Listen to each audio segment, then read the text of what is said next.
report, as well as the investigation of police, that this was the total amount that was in the breach. What steps have been taken to prevent reoccurrence? The fact is that the hospital had an internal system which had certain deficiencies and weaknesses which were exploited. The UHWI has since transitioned to the My HR Plus platform, which is a government platform, which pays basically everybody in the civil service. And so those weaknesses are no longer there in this system. So that is it with respect to the ghost employees. Don't know if you want to take any questions before I go on to the second matter. Members, are there any questions on that first matter before we move to the recruitment of the CEO? All right, go ahead, Mr. Hossain. Okay, the minutes of the meeting, the PAC asked about the recruitment of the new CEO. The minutes of the relevant period were checked. Neither the minutes of the board meeting or minutes of the board of senior directors speak to a decision to overturn the appointment of a candidate who was selected for the post of CEO. So there are no records stating that in any of the minutes that we have recorded.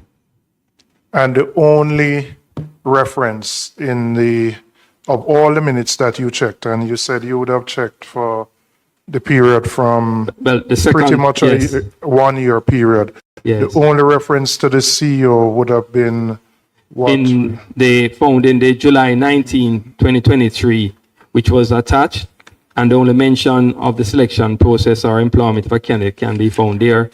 And there is really nothing that states that the board approved anyone to be the CEO.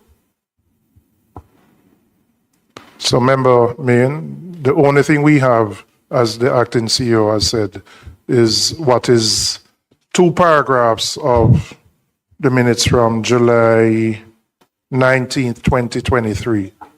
We are on page 17. Page 17 on the 1058, recruitment of a chief executive officer.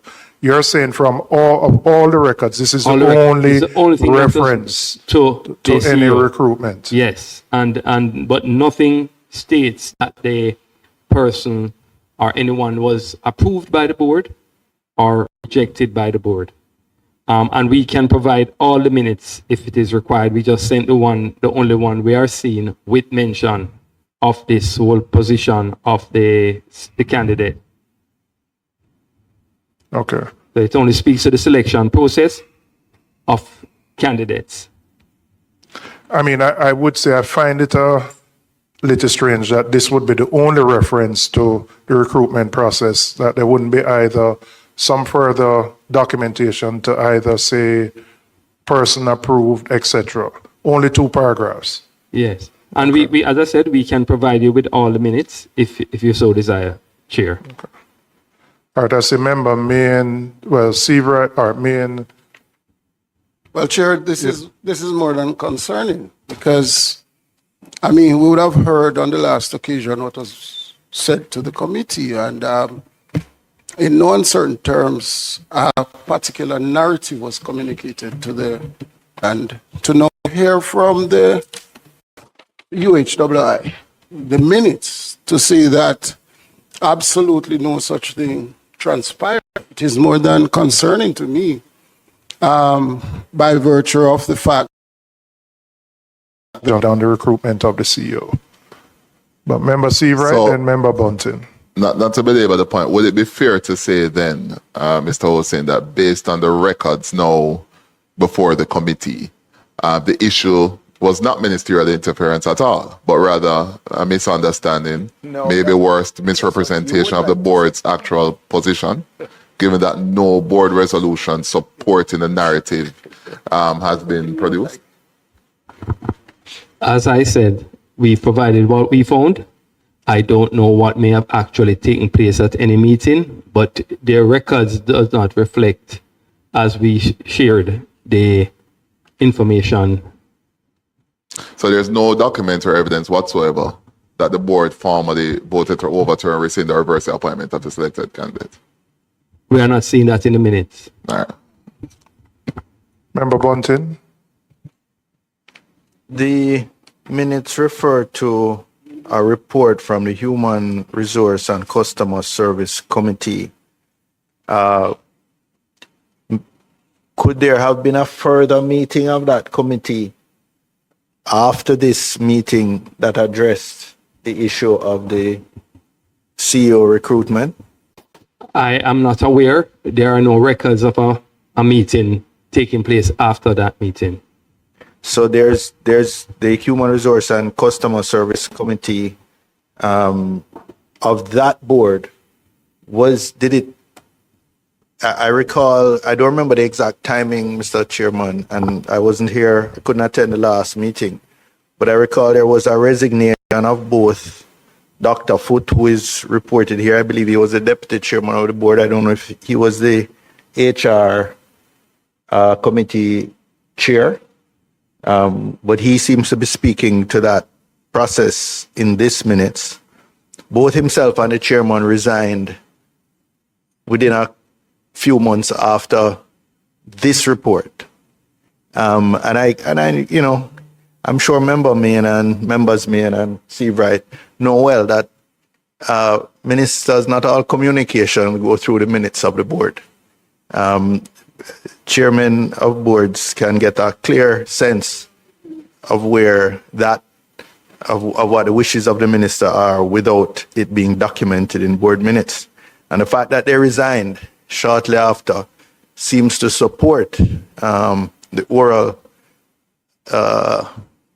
testimony or account given by the chairman here at this committee, the former chairman. In your search, Mr. Hosing, did you also check to see whether there was anything from the said committee, the Human Resource Committee, that would have I assume, would have been given the responsibility for dealing with the recruitment of the CEO? Was there any report from them separate from what is in the board minutes? We haven't seen any. No? Okay. Yeah, There's one referred to in this minute. No, but I'm asking if there's any subsequent report from the committee itself, even if it is not in the board minutes, whether the committee met either before or after, and whether, because Chairman, board committee yes, would also document board committees would document their meetings and decisions taken. Chairman, I will have to. yes, proceed. I will have to do further investigation on that for you to confirm. But at this point, we don't have anything. You don't have anything for us? Chairman, reference is now made to the, the records of perhaps a subcommittee meeting. But what we heard was very clear. It was indicated to us that the board ratified a position that the minutes of the board is not supporting. So why do we need to go back to even the minutes of the subcommittee meeting? There was no mistake in what was communicated to us. All I'm saying, member, is that I find it surprising that for a process as important as this, that there are only 2 paragraphs in one board, in one section of board minutes. And I would think there would be something more, given how detailed this process was. I believe there was, in addition to the board subcommittee, my understanding was that there was external HR persons who were engaged to help with the recruitment, et cetera, et cetera. So I would believe there would be something more documented somewhere to indicate, more about that process than what is here. But we will do the you'll additional do some search. further checks. But all we have is what has been presented to us at this point in time. Our members, I'm Mr. Kevin Allen, the former CEO. He made a submission to the committee and he is before us. So again, Mr. Allen, let me thank you for responding to the invitation, for your submission, and I will open the bowling with some questions, and I know members will also have some questions. The first question I have for you, Mr. Allen, during your period, well, could you just indicate the period when you served as CEO and the time that you served at the University Hospital? Morning, Chair. Good morning, members. I started my sojourn at University Hospital of the West Indies in 1995. There was a 2-year hiatus.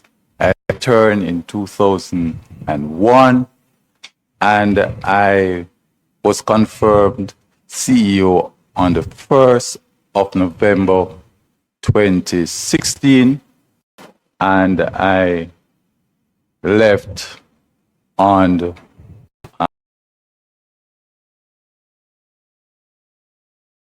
with the custom broker who is an agent of the hospital that facilitate the importation of goods for the hospital. So that department inside of the university administrative machinery would have managed that process.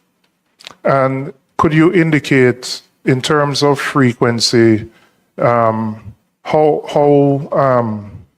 regularly would those forms be used to bring in stuff on behalf of the hospital? Is this a weekly, monthly? How frequent would it be? It is a regular thing, Chair, weekly, as long as we are importing items for the hospital use. Those it's a part of the documentary process, so it would be required. Okay. Members, are there any questions on this topic that you'd like to ask Mr. Allen? Yes, Member Bunton. I'm a little concerned, perhaps because of the time I've spent in the financial sector, about signing blank documents or blank checks, because there's always a high risk of that. Was there no way that that authority could have been delegated to somebody who had, who was closer to the action, so to speak, so that this practice of signing blank documents could have been avoided? Couldn't the board, yourself or the board, have delegated that authority to a procurement head, for example? In hindsight, probably, sir, but in operating at that level, there is some amount of trust. This is not a blank check. This is not a declaration. It's a document used for internal processes. It is managed by senior persons within the organization. And so I'm wondering, after a year or whatever that I have left the organization, why it would have been used. But it's something that the current management need to look at and to implement additional controls. I agree with you. What you say is a matter of trust, but if you trust someone to use your signature at their discretion In front of you. So that is how it works. And also, a copy of the signature would also be sent to customs so they can match it as well on the declaration itself. Here. Okay. So the form that would have been signed would have facilitated the commencement of the procurement process. You need to, don't turn off your mic. Just keep it on. Keep it on. So I don't need to. So the form would have facilitated the commencement of the process. But what you're saying is once you actually get to the point now of importing the goods or whatever it is, then the CEO would have to sign off on that another set of documents as head of entity. Correct, Chair. Okay. All right. I have Member Miller and then Member. signed, that you'd have signed blank documents, to me sound to me like you're accepting responsibility for those same forms with certainty that that's the same blank document that was used. Wait, no man. Touch your button. I'm not here to carry the committee wide or to be misleading or to try to be to try some tricks. The usual operation of what we do back then with those forms for internal purpose, it's just to cross-check the invoice and the bill of lading. It does not trigger importation or anything. So I'm not sure what you're saying, but we did a couple of